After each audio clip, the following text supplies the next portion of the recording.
Oh my god. Alright. So, yes. Battlefleet Gothic just got an announcement for a second game. I am blown away. This is, without a doubt, my favorite 40k game to date. And we get a sequel. Battlefleet Gothic Armada 2. Just, yes. Okay, first off, yes. Alright. We're going to take a look at the trailer and everything, but I just want you guys to know that in my top 3 favorite Warhammer 40k games of all time, Battlefleet Gothic is number 1. Like, it is hands down my favorite. It's why it appears on my channel all the time. I think it's an amazing game and I really enjoy it. But it was getting a bit stale a little bit. Although yesterday on Twitch, I did annihilate a Blackstone Fortress by ramming it, and that was a lot of fun.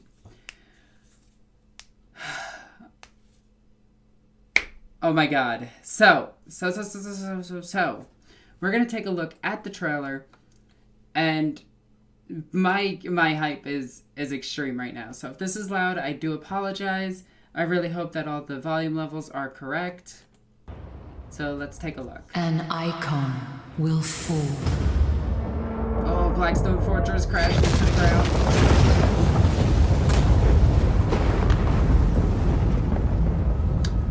Oh, that's Cadia! Oh, shit! A god Dark Eldar. will awaken. Inari. Yes. A primal will rise. Yo, they got my girl Celestine in here.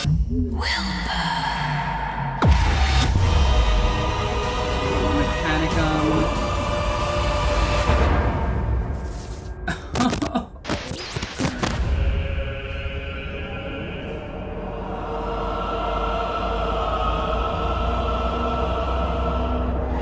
Got the Necrons.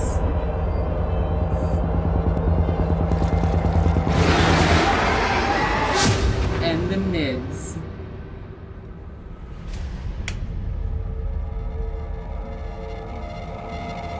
Oh, they showed Cadia! Oh my god, they showed Cadia getting blown up in the beginning. Look at this. Where is it? That's freaking Cadia. That is when Abaddon rage quit and threw the Blackstone Fortress at Cadia to finally break the world. The guardsman stood. The guardsman... Cadia broke before the guardsman did. Ah, they have removed Gilliman in it. They're doing the whole current story of 40k, which is... That is so cool. Like, hands down. Alright. Let's stay calm. Let's talk about what's actually happening right now. So it looks like this game is taking place at the current timeline of 40k, or at least 250 years ago. So that would be the fall of Cadia and Gilliman's travel to Holy Terra. Now, it could also be taking part in Gilliman's Crusade, which is the Indominus Crusade. So we might actually see Primaris Space Marines appear in this game. We might see Sisters appear in this game. Heavily unlikely, but it is a possibility. So it was cool to see Greyfax, Gilliman, Celestine, all of them just doing that Holy Trinity right there. It looked really nice. And this would also imply, if it is the fall of Cadia and the Gathering Storm series, that it is actually, you'll actually see the Fallen take part in this game. As you guys know, during the second book or third book, after Gilliman's forces were captured, it was the Eldar, or the Inari, the Eldar, the Corsairs, and the Dukari, the Dark Eldar, who actually rescued Gilliman's fleet. along with the Fallen. So I'm super excited about all of this. So it's going to be cool to see that we can actually play through all of these events. So going back to their webpage, we have a list of the characters, or at least the 12 factions that are going to be taking place in this game. Now, this, of course, kind of, in my opinion, hints that there will be DLC, which I will pay every penny of everything forever for. I called it the Gathering Storm. Knew it. But the 12 factions include the Imperial Navy, which, of course, is my favorite race in the current Battlefleet Gothic game. As you guys know, I like playing rammy gunboats. The Space Marines, pretty obvious there. The Adeptus Mechanicus. Now that's cool because last time the Imperial Navy had to upgrade to the Adeptus Mechanicus. So it is cool to see the Adeptus Mechanicus getting their own love. So I'm super excited about that. That's pretty badass. This hair is annoying me. The Eldari Corsairs, the Eldari Craftro, the Dukari, the Tau Merchant and Protector Fleet. So we might see a reemergence of the Demiurge, the Kroot. What were the other ones with them? I know that there was another one. I can't remember right now. The stupid Tau, and hopefully they don't break them. The Tyranids and the Necrons. Now, if you guys know anything about the original Battlefleet Gothic game, you'll know that the Necrons kind of broke that game a little bit. They were way too overpowered, and it kind of got to the point where it wasn't fun to play against them. Yeah. So I'm interested to see what kind of stuff that they bring to this game. We did see the Tyranids. Does this mean that we will actually see the brand new Tyranids? And by new Tyranids, I mean High Fleet Cronus. Are we going to see the wars in the Immaterium, in the Veil, in the Eye of Terror? Are we going to see that? Tau in the first game. And by the way, when I was talking about the Necrons, I was talking about the tabletop and not the actual game itself for Steam. But the Tau in the current game are really powerful. I never really had a problem with them, but I know a lot of people have, and yeah. Necrons are OP, please nerf before release. Oh, that's funny. That is funny. All right. I am all sorts of hype and everything.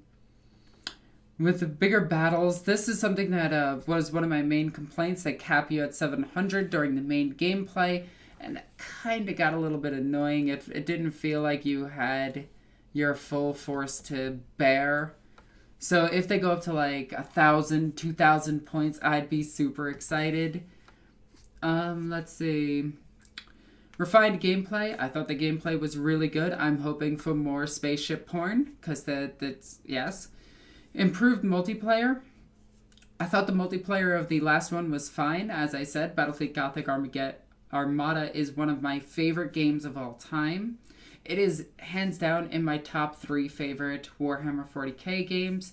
First goes Battlefleet Gothic, then goes Space Marine, then Dawn of War Soulstorm. And I know that's weird to say, but Soulstorm included this as a battle, and I love my little Melta Maidens. They're just adorable. Let's see what else they have. More balance. They need it. More balanced online experience. Improved across the board. Even more customizations for your fleets. So hopefully we'll get to paint our own ships and things like that. That was one of my other complaints about the first game, was you didn't have the customization of a Space Marine chapter. I think it would have been a simple palette swap for that, but, you know, that's me.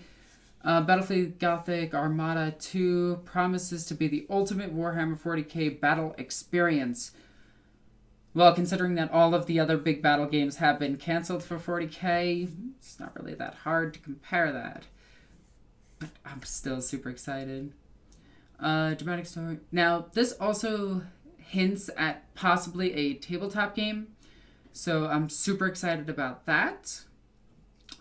And it's the most current 40k game because Space Marine took place back in like, I want to say M38. Because Captain Titus was still captain of the Second Company before Kanto Sicarius took his place. The Dawn of War games are done up in a different... They're weird, and it's really hard to track when they're actually from. But, yeah, we got Battlefleet Gothic Armageddon. Armada, why do I keep saying Armageddon? I'm super hyped about this. Blackstone Fortress crashing into a planet. The entire sector being ripped apart. And then we have the Dark Eldar. We got some cool cinematic scenes of Kimura, them flying through it and everything. The sleek ships of the Dark Eldar. Then we got Yvraine with her big ass booty. Look at that booty, damn. Looking at the Incarn. Or is that the Incarn? That's the Avatar. That's the Avatar. I think that's the Incarn. I always get those two confused. I think it's told from her point of view, so now we have a voice actor for Yvraine, a new one. We have Guilliman's spaceship. This actually does have a name.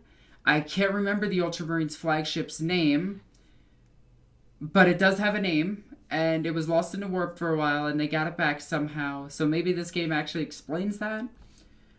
It would be cool to see if it had multiple campaigns, because in the last one you only got to play as the Imperial Navy, so it would be cool to see you have the Imperial Navy storyline, the Mechanicum storyline, the Eldar storylines, all of that. You got Yvraine in this picture. You got Call, who is a badass and is amazing at everything he does. You got Guilliman sitting here all disappointed at Marinus Culliger right here. Greyfax giving him a list of problems with the Imperium as it currently stands. And Celestine holding her iron halo above him to signify that he is more than man. You got some nice chaos ships behind it. It looks like some type of AoE ability happening over here, or that could just be me wishful thinking. It's not really a surprise if the Chaos Fleets all have their own type of AoE abilities, because they do that in the regular Dawn of War anyway. So we move back, we still see the ships, spaceship porn, more spaceship porn. Look at that Mechanicum fleet. You got an Imperial Navy ship right here being destroyed. That's a Dauntless Light Cruiser. That's a Dauntless 2 Light Cruiser. I do know this now. I can't remember the name of the Mechanicum vessels, but I did just look this over with Viggy. And more of that. More spaceship porn. It's really blurry because I can't get proper pictures of this. Then we got the Necrons and everything. I'm kind of excited for the Necrons, I guess. Looks like they're emerging from a tomb world, which makes sense because the Necrons' fleets in the current canon were kind of destroyed. McCragg's Honor is the name of the ship. Thank you, chat. I love you guys. Okay. So it is cool to see the Necrons are re-emerging in the 40k universe, because their fluff is just bad right now. Like, Trazine is probably the coolest thing. They really need to redo some of the Necron fluff. They need to get rid of the whole Matt Ward incident. But we do have a couple of their space croissants ready and going through to battle. One of the cool things, and here's a little tidbit from Battlefleet Gothic's rulebook, the way that the Necrons do faster than light travel is they vibrate their molecules so that they weigh nothing, and they travel faster than light by doing that. Also, keep in mind that most of the ships in 40k do travel faster than light. It's just that the warp travel is faster. I know that sounds weird, but that's what it is. Let's see. We got some more the cooler looking ships and everything. You get the nice glow effect. I'm hoping that when you get to customize your ship, you can change the glow. I would like to see a nice blue, maybe some orange. It'll really bring out their eyes. You know, they'll look really pretty. You know, painting the ship pink with a highlight of purple will be really nice. I'm just kidding, obviously. And then right at the very end, we have a tyranid ship flying in to eat them. I'm fairly certain that this is a tyranid ship, but it would be cool to have one of the boss fights be a void whale, which is something from the lore itself. It's a gigantic interdimensional creature that just devours planets. So it would be cool to see them in this game. See if we can get a better shot of that. If that is a tyranid, it is a tyranid ship because you can see the tentacles behind it and everything. And everybody knows tentacles make things more fun. And it's just coming up to devour that ship. But it's going to be awesome. I'm super hyped about this game. Let's go back to the seat. This is like my favorite. You got another Dauntless 2 light cruiser. No, that's a Dauntless 1 because it has a Nova cannon. You got another ship over here. You got several other ships over here. You got the world just exploding behind it. Blackstone Fortress coming in and crashing into it. Can I explain that I'm hyped? Holy crap, and to think that I just wanted to wake up and edit the... I wanted to wake up and edit the damn podcast and then release it. But then we got this. And this is amazing. I'm super excited about this game. I am going to be showing this game off on my Twitch channel, which I don't have in the description down below, but you could just look up my name and go to Twitch. It's really easy.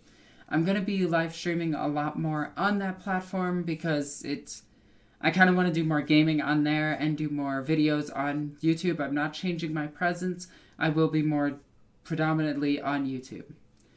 But I am going to be playing this game like crazy every day that it comes out. I'm going to be playing the story modes. I'm going to be playing online. Me and Mope are going to be playing the online together. It's going to be amazing. And I'm super excited. Anyway, guys, I don't think that I have anything else for this video. This was kind of just an immediate reaction. I'm super happy about this game. I'm super happy that Battlefleet Gothic is getting more and more love. I'm hoping that there is going to be a tabletop version of this game coming out very soon. Hey, may I ask, which faction would you play the most on this? Probably the Imperial Navy. I really like the Navy. I like them a lot more than the Space Marines. Space Marines are not really my thing. But the Imperial Navy, that's where it is because torpedo gunboats.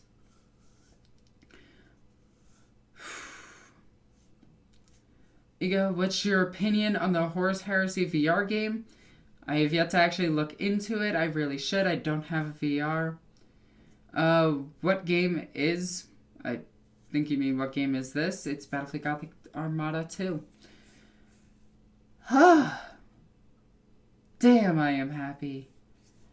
But I gotta get back to editing more videos for you guys. Whoa, that scared me. I forgot that that was a thing. Anyway, on that note, I'm Alexis the Ego Queen. I love you guys. Bye.